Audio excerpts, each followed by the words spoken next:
Hi everyone, Grant K here for the Smoke Learning channel. In this video, we're going to run through the match workflow in Smoke 2016.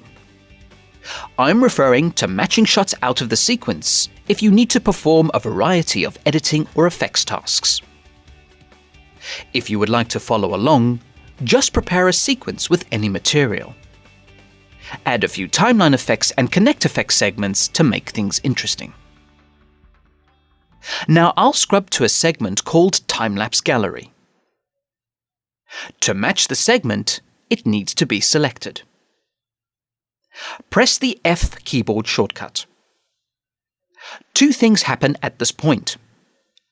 The view changes to the freeform view, and the clip is matched into the default library. It is worth noting that this creates a copy of the media in the sequence. If the media is already in your libraries and you want to perform a clip reveal instead of a match, then press Shift F. At the bottom of the clip, you can see the full range of the clip, including the in and out markers. This is the default behavior when matching a clip. However, there is quite a bit more control for matching when you look at the finer details. Firstly, if you wanted the matching clip to go into a specific library or folder, you need to place the focus on that item when viewing the freeform area. You do this by enabling the eye icon for that particular library or folder. I'll move this clip out of the way, as all match clips appear at the bottom left of the freeform view.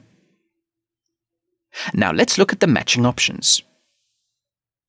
I've shown you the keyboard shortcut, but if you right-click on a segment, you will be able to match from here. So you can do a match based on a selection, but you can also do a match all. This is not mapped to a keyboard shortcut, but it will match out every segment in the sequence.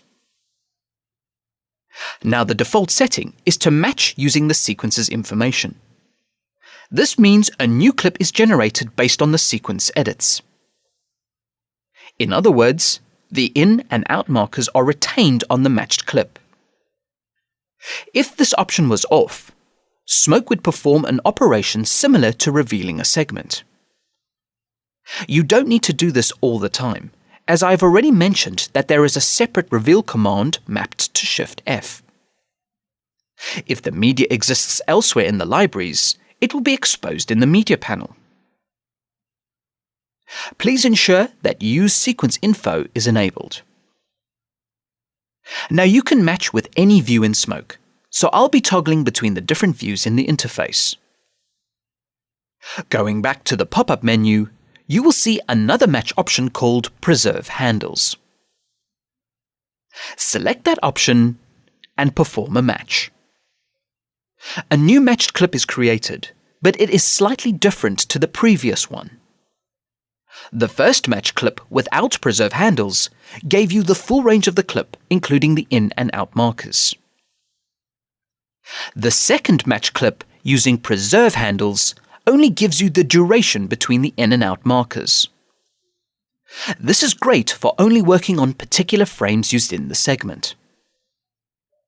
If we look at this media as a source timeline by clicking on the green tab, you can see that it still has its original handles like the first clip. But this time, the media is hidden. You can trim the handles out if you want, but it's not a requirement.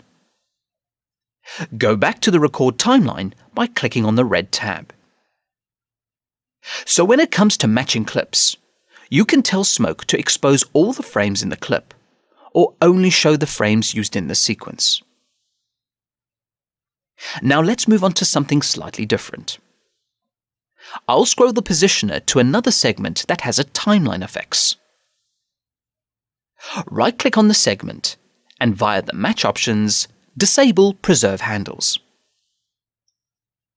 Now when it comes to the segments with timeline effects, you have two matching options. With the default settings, as you press the F keyboard shortcut, the source is matched and a new clip is created in the media panel and freeform area. This media is the original source with no timeline effects applied. If you want to match out a segment with the timeline effects, you call up the pop-up menu. In the Match options, enable Include Timeline Effects.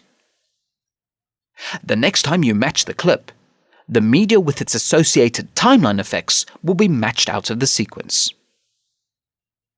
So you choose to include or exclude timeline effects in this case.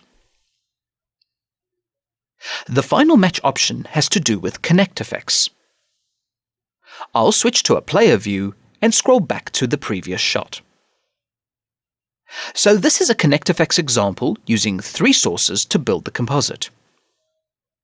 Now remember that Include Timeline Effects is enabled in the match settings.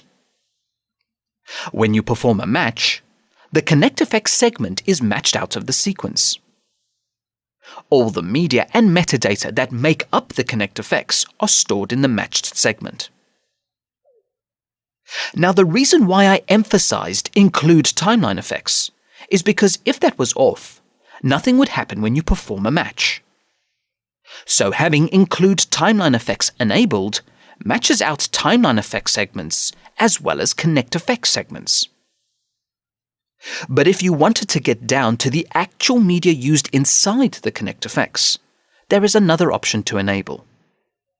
Call up the pop-up menu again, and in the Match options, choose Include Nested Content. Now, just to keep things clear, I'll delete all the previously matched clips. When I press F to perform the match operation, 4 clips appear in the media panel. I'll also spread them out in the freeform view. The first clip is the complete connect effects segment. You can keep this or delete it if you want. And the other 3 clips are all the sources that were used in the connect effects composite. So the match workflow has been simplified with only 4 options. However, it is as versatile as ever, allowing you to get down to the source. More videos coming soon. Comments, feedback, and suggestions are always welcome and appreciated. Thank you for watching, and please subscribe to the Smoke Learning channel for future videos.